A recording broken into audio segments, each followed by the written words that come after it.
Alright, what is up, ladies and gentlemen? Welcome back. My name is Kreepers. I'm here today to talk about the OB15 for Royale. So, this new patch has been basically already showcased in Twitch and Mixer for their main channels of Royale, and there's a lot of changes to the game. Okay, so I'm going to be going through them. As of this precise moment that I'm recording this, there's still no patch notes, so I'm going to go through everything that has been mentioned in that same stream of the showcase, and also give you a couple of pictures in order for you to visualize what I am saying. I do not have video. I didn't record it because I don't think it was actually necessary. Maybe just on the animation for the new catapults, but I don't think it's actually necessary. I can also even show you sort of the distance that there was between the jumps and so on, but let's jump right into it. So, first of all, they announced that they're going to be trying to start off coming up with a 3 weeks patch cycles. Okay, sometimes will be 2, sometimes will be 4, with a lot of new balances, map updates, and so on. All right, so we're going to be experiencing a lot more updates, with less time between each patch, which will result in a lot more changes. That's actually really good. Hopefully, they can maintain this, and so we can get the game to evolve faster. Now, they added something called the catapults. Now, you guys have probably already seen this. There's a couple of catapults. I'm even going to put a picture right now. They're going to be marked in the map. There's one by Lumberfall, one by Trinity Hills, one by the Lost Forge, one in the middle of the desert, and one on the Ice Haven. So there's pretty much 5 different catapults. Now, they're not going to throw you across the entire map. The UI to use it's actually really simple. You just walk up to it, you press E to enter the catapult. You can then direct yourself to which direction you want to be catapult to, and then you just press space and you basically you get impulsed into the sky and then start to drop immediately. Now, you don't go as high as probably from jumping off the plane. All right, it is not too much of a big distance, but sometimes you can even use these catapults strategically to enter directly to the forges almost near them. This way allowing you and your friends, maybe a 4-man squad, to go in on top of a forge and straight up kill the enemy team. Now, apparently you can also use this as a chicken. You could just walk to it, press E, and then there you go. You're also jumping away as a chicken, allowing you to survive and run away from the enemy. Okay, here's a picture of how like the distance it was from using the catapult back at Lumberfall, where the person actually ended. It's almost the same distance between the catapult to the forge, but you can go basically on a circle. You can even catapult yourself from there to Fungal Jungle. They changed the name, by the way. It's Fungal Jungle now, not Fungal Forest. And yeah, that's actually pretty cool. You can use it as a chicken as well. So, next up, we also have a lot of changes to the weapons visuals, all right? They changed it pretty much almost every single weapon. As you see right now on screen, this is the new slug rifle. It has like a longer barrel in the front. They shorted up the rest of the weapon all the way to the back, and even has a new different UI underneath. Also, they kind of changed the visual recording according to the rarity of the weapon. So usually being the normal weapon, the standard common weapon will be sort of more metal and a little bluish, and then it will go towards the colors, as you guys know, like green, purple, and then legendary. So pretty much the weapon itself is going to have different colors. When it comes to the legendary, it will be basically entirely gold, and that's about it. They also changed, for example, the shotgun. I believe that I also have a picture for that. Yes, I do have a picture for that, as you guys are seeing right now on screen. The picture before this one was actually the one of the epic variety or rarity for the slug rifle. So looking pretty neat. Actually, really, really good. Now, they also changed something to Ice Haven. In case you guys don't know what Ice Haven is, it's that little place to the ice side in the map, right around the middle of that ice area, where it would have sort of like this huge lake. We would have a forge on the lower part of the lake, and then just houses all around the lake itself.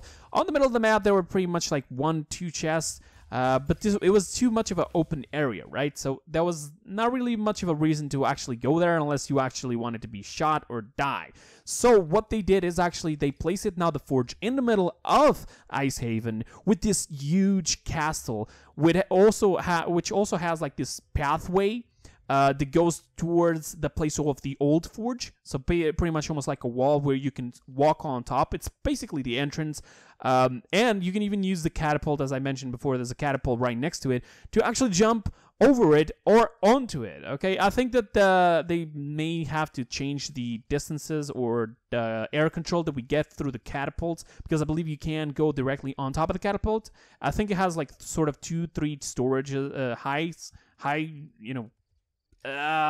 floors. That's it. 3 floors. And each one of these new places, because there's more, are pretty unique to themselves. They look really, really slick. I actually like him a lot. And there's also a new weapon. Now, this weapon has pretty much has been teased to us through some pictures and so on. And here it is on screen right now. This is the new LMG. Instead of using the weapon that was known to be the weapon of Vivian, they actually grabbed the weapon of Victor and put it up a LMG magazine underneath it. And it only exists in Legendary and can only be obtained in the Legendary chests and the Loot Goblins. Okay? This is the only place where you can get it. It is not class specific, so anybody can use this and will still do always the same amount of damage. And as a base damage, it will deal 130 per shot with an 80 bullet magazine with 195 on the headshots, and it has damage drop off with range, of course, and it is a hit scan. Okay. The reload speed itself, I think it's actually pretty short. You don't have to wait a lot. I think the old LMG had a longer reload time, so I think they may actually end up nerfing it soon enough, maybe even the damage. Now, they also said that there's cleaner animations as well when it comes to basically reloads, to vaulting through windows, to pretty much everything. They said that they're trying to clean it up a little bit. We may see some improved different animations, so you're probably going to be able to see that when the patch hits. They didn't show it, to be honest, so we're going to have to wait. Now, there's also mount emotes. That looks pretty damn good. Basically, you use the VGS. Every single mount will have a different animation. Like, for example, the wolf will do like a wow, like a woo. I don't know what the name is. Sorry about that. But every single mount has a different animation. You just basically do VM for mount emote. Okay, so looks pretty good. I think it has its own unique sound as well for the animation itself. I'm guessing that the birds will do a different animation than, for example, the wolves or the horses and so on. And it looks pretty good indeed. Now, there were also changes to crossing. Crossing has been, it's not entirely finalized yet. We have now this huge cathedral, this huge church forge in the new forge. It looks pretty damn slick. It's no longer just a house with 2 floors. It's actually a big ass church, looking pretty good as well. Some other changes around it as well. It almost looks like Old Manor, sort of, but without snow. And there's also a new Forge UI. As you see right now on screen, it looks pretty simple, pretty good. I think they may actually add more things in the future, okay? You can see on top the current total of the charts that you have, and then underneath, basically, you have to choose between the things you want. In the end should be the revival, but if you're playing solos, it probably won't actually appear. Now, pretty much this is most of the things that are the most important, but there's a new end of the match screen UI. In case you guys don't know, until right now, I think we would only have like some sort of a end match to tell us how much chicken trophies we would get, the old free currency, which no longer exists. So what they did was actually create this screen, as you see right now on screen. It tells you what level you just hit it of mastery between, related to the class you're using. It tells you the placement, it tells you the eliminations, the quests completed, and also the experience that you just gained. You can then, I think as well, you can then basically press next, and you can see the talents that you just unlocked, or that little little menu you have when going into the loadouts. You could see like this little tree of the skills that we will unlock throughout the levels. Basically, now you can just see it right there if you just unlocked it in where you are in this little net of talents. Okay, so that's looking pretty good as well. Now, as for balances, I'm going to be trying to make this quick. I don't want to make it long video. You have some gameplay in the back if you guys want to enjoy that as well. But the arbalest, in case you guys don't know, that's the heavy crossbow, has now increased time for the reload from 1 second to 2 seconds. I gotta be pretty honest, I don't like this weapon a lot because I think it should do more damage. As a heavy crossbow, that's what it should do. It should do like at least 1,000 damage or something like that. But we'll see in the future. I don't really use it, to be honest, but that's about it. They increased the reload time, so it's not as fast. Then we have also the sniper rifle. Being actually reduced the accuracy on the no scopes, so people don't just abuse it all the time. And they also fix a bug related to it where you'll no longer have any type of what's it called, the reticle to shoot, the little aim reticle. You will no longer have it when not no scoped. When no scoped on the sniper, you have the scope to have the reticle to actually to aim. Okay, so that's about it for that. Let's talk about the healing totem now. The healing totem, apparently they increased the time, the cooldown times for it. For example, just so you have a little notion, I think they increased it 4 seconds to the common one. They increased it about 5 seconds to the rare, 6 seconds to the epic, and about, I believe, 7 seconds to the legendary. Being legendary at 32 seconds and 44 for common now, okay? So having a rune to reduce the cooldown time and maybe using the talents on your loadouts to reduce this cooldown as well may actually end up helping you a lot.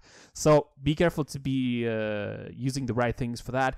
As for a loadout option for the warrior called entrapment, this was the one where you would be able to root people with the net shot. They reduced the root duration from 1.5 seconds to 1 second. This is something that I saw on chat during the stream that a lot of people didn't like it. They said that they were basically killing the game, the devs were killing the game. I don't actually think like that because they were actually correct on one thing. Imagine if you're going a 4-man squad, everybody has this, 4 warriors just using this. You can literally lock down a person and there's actually no way to actually survive it. I did saw Thor giving an idea of maybe just leave it as it is, but just give an option for people to use their movement abilities while there. But if you go into the story, the background of paladins, roots usually lock you completely. You don't really have a chance to use the movement ability, so maybe that's what they're trying to avoid.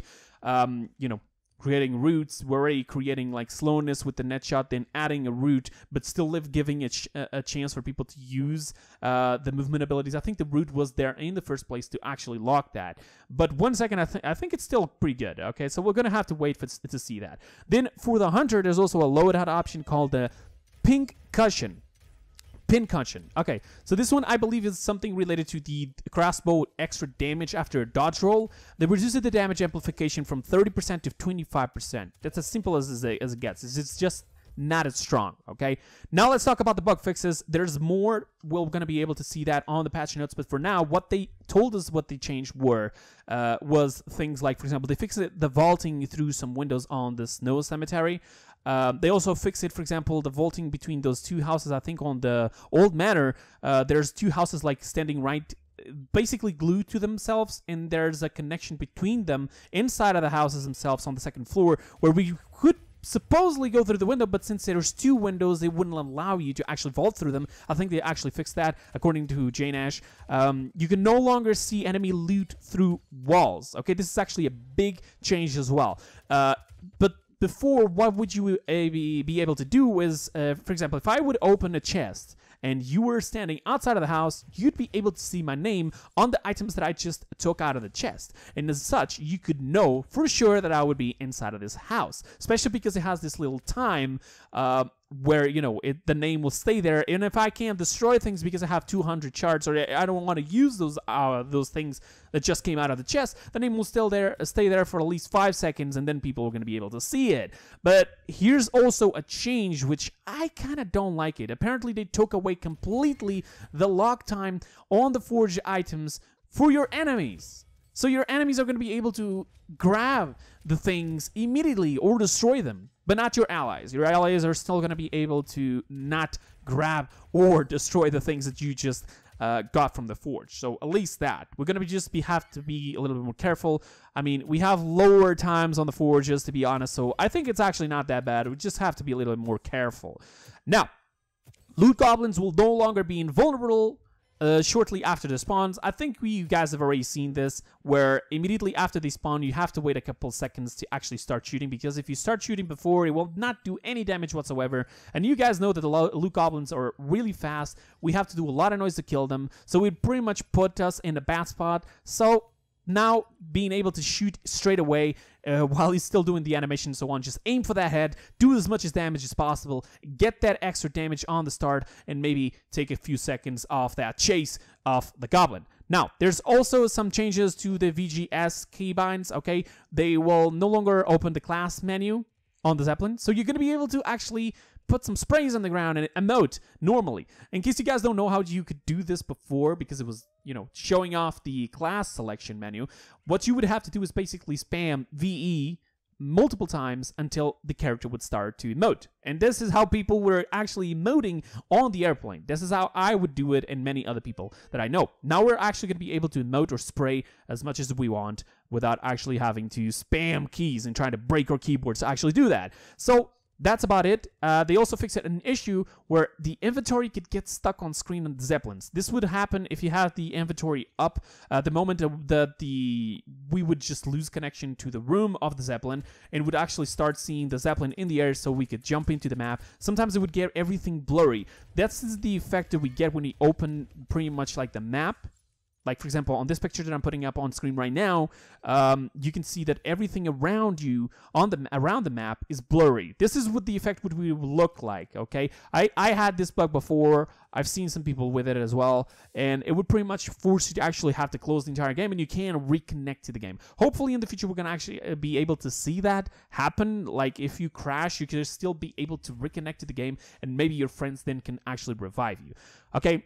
So that's pretty much it for the entire stream. This is the entire information that was actually on the stream. This is a shorter version. I hope I helped you guys with most of the information you wanted to know. Unfortunately, I didn't put a video proof, just pictures, but I guess you guys can still get a little bit of the, you know, idea. As for today, where this is coming, they actually didn't mention, but I'm guessing they'll be mentioning soon enough. It'll be probably in the next few days. They also said that there's going to be some sort of a change to PlayStation today or tomorrow. They're going to be closing the servers, maybe just for bug fixes or something like that. It's completely fine. Now, the day for it exactly, I just can't tell you for sure, so I'm sorry about that, not having that information. But as soon as I have the information, if you're on my Discord or if you're following me on Twitter, I'll try to post that there, so make sure to not miss any of my future tweets, or actually to be aware of everything I'm saying on Discord. I may actually do an announcement there. So thank you so much for watching. That'll be it for today, and I'll see you guys next time. Till then, have a wonderful time. Bye bye, guys.